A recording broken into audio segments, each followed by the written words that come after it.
For that, and it's a pleasure to join you virtually here. We're living through strange times, and I can only imagine what Professor Bartlett would have thought if you had told her back in January or December or whenever she planned the summit that not only would the summit be canceled, but that virtually every child in America would be homeschooled, at least for a period of time.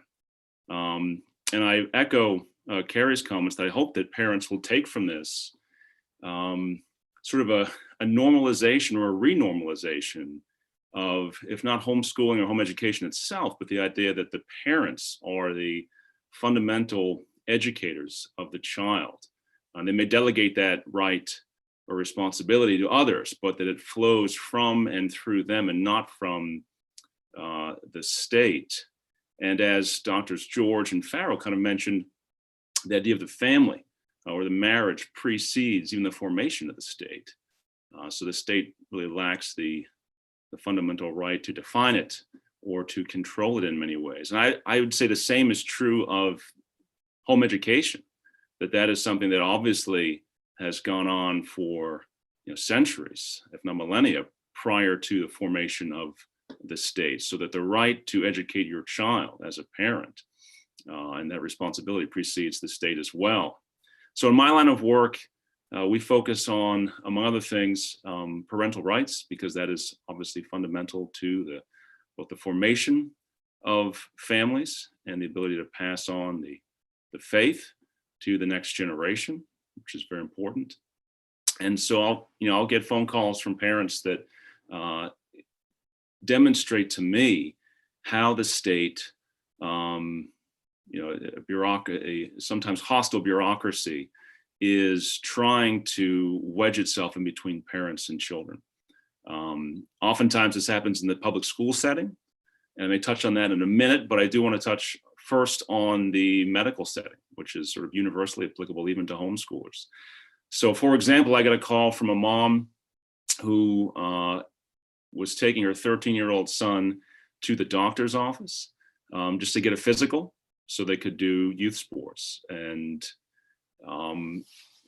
I get calls like this fairly often where parents will say, look, I had my son or my daughter getting a physical. The doctor asked me to leave the room, so I left the room because you do what the doctor tells you to do, right? And the next thing I know, my child's telling me all these crazy sexual questions that the doctor has asked them about how many partners they've had and when did they start being sexually active, and do they have any STDs, and are they using recreational drugs, and they might be pregnant. How do they sexually identify as straight or queer or gender fluid or dragonkin, all this bizarre stuff. And the parents are just kind of bewildered because they thought they were there for just sort of a basic physical. And in this particular case, the mom was trying to get access to the son, I guess 13-year-old son's web health portal in order to get the documentation of the physical to give to the coach so they could do their youth sports. And she couldn't log in, so she calls the doctor's office and they say, well, yeah, your son's 13, so you don't have access to his health portal now. You'd have to bring your son to the medical office so that he could request his username and password. And then if he wants to share that with you, it's up to him. And, mom was pretty upset with that. So she called the doctor who she was friendly with, the pediatrician, who wasn't even aware of this, and said, oh, well, I was wondering why you hadn't responded to some information I'd sent you through your son's web portal. I didn't know you didn't have access to it. So I started looking into this, and it turns out that the reason why doctors are asking these questions is because under Massachusetts law, and this is, I think, consistent with many states across the country, children can be deemed mature minors if they have engaged in sexual activity or used illegal drugs, or if they might be engaging in sexual activity or might be pregnant or might have an STD. If they mention any of those things to a doctor while they're alone, one-on-one, then that conversation and any diagnosis and any treatment that flows from that conversation is all confidential. And it can only be released to the parents if the child allows it. And I think most parents weren't aware of that. And then furthermore, Because going back to this one mom with a 13-year-old son who couldn't get into the web health portal, he's not sexually active, doesn't have any of this stuff going on. He's 13, had just turned 13. So I talked to the doctor's office and they put me in touch with the medical records office.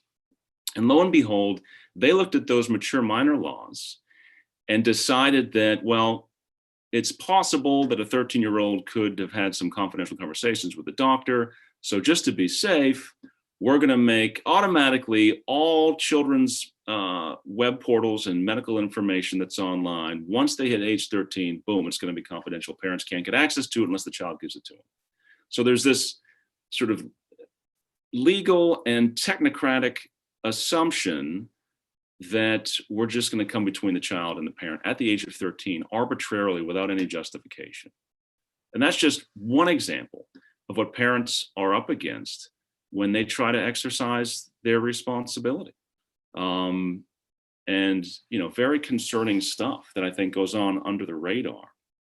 So more overtly, if we switch back to the public schools, because this has implications for all parents, in the town of Westford, Massachusetts, I was there for a school committee meeting where they were debating, really sort of announcing the implementation of a gender identity policy. Now, it's interesting that a couple of the previous speakers have touched upon how the redefinition of marriage and so the sexual revolution have interjected themselves, again, in between parents and children. And this is crystal clear on the idea of gender identity.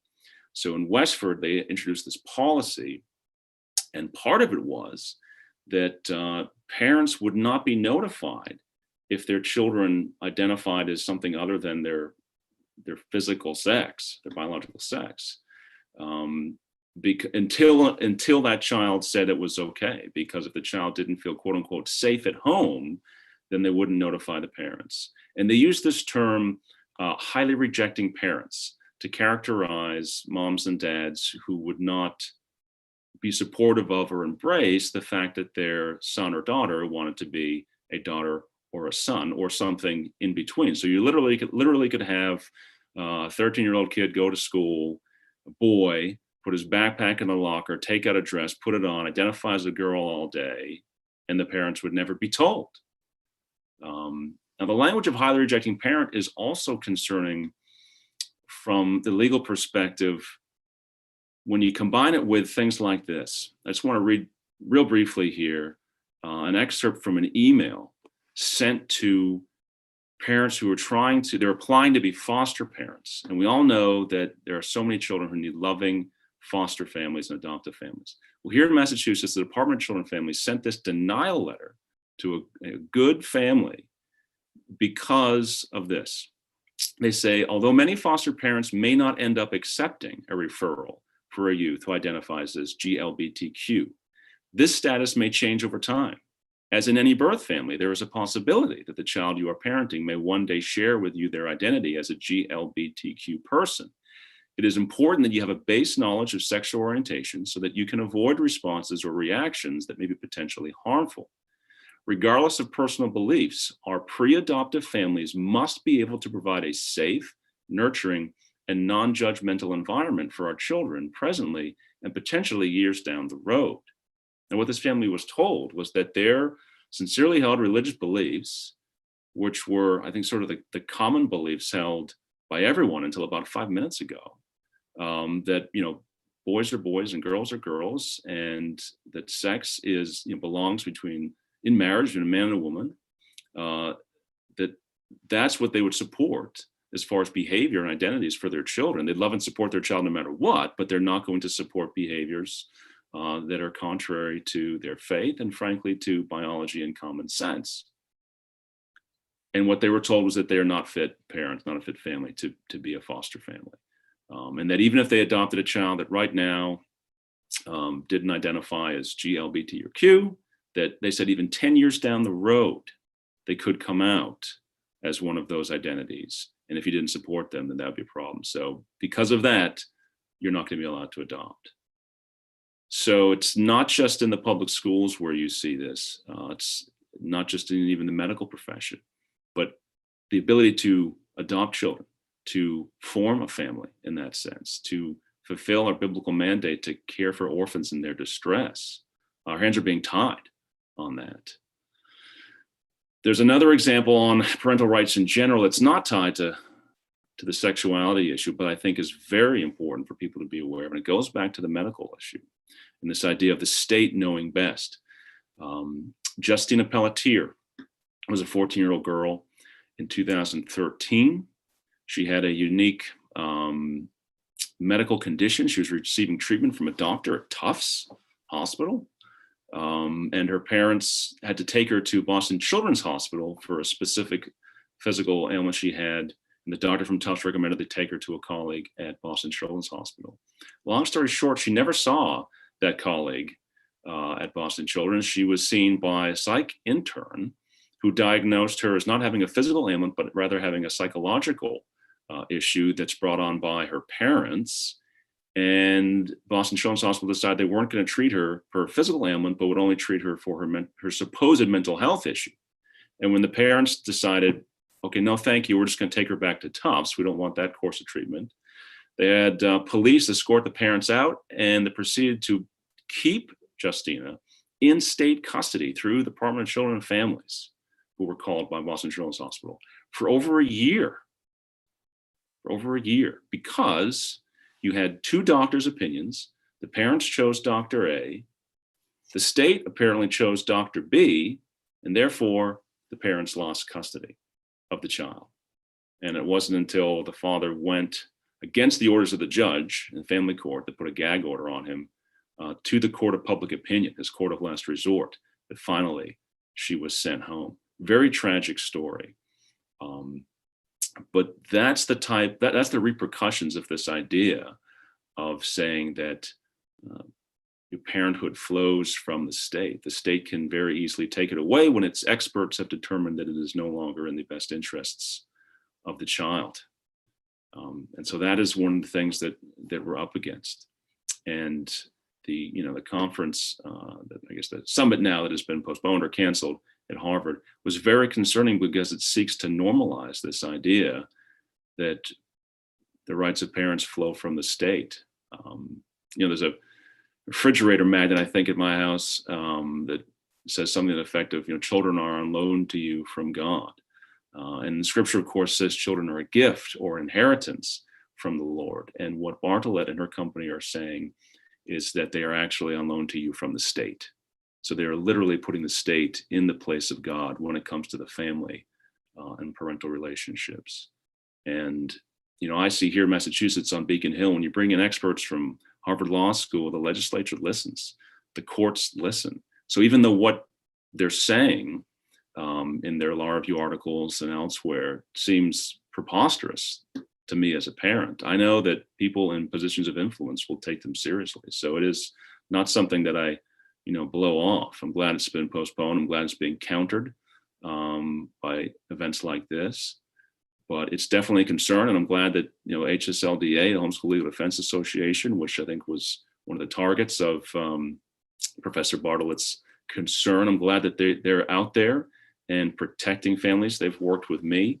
We had a situation in our own school district where there was supposedly going to be a revised or updated homeschool policy that was, again, sent from the state bureaucracy.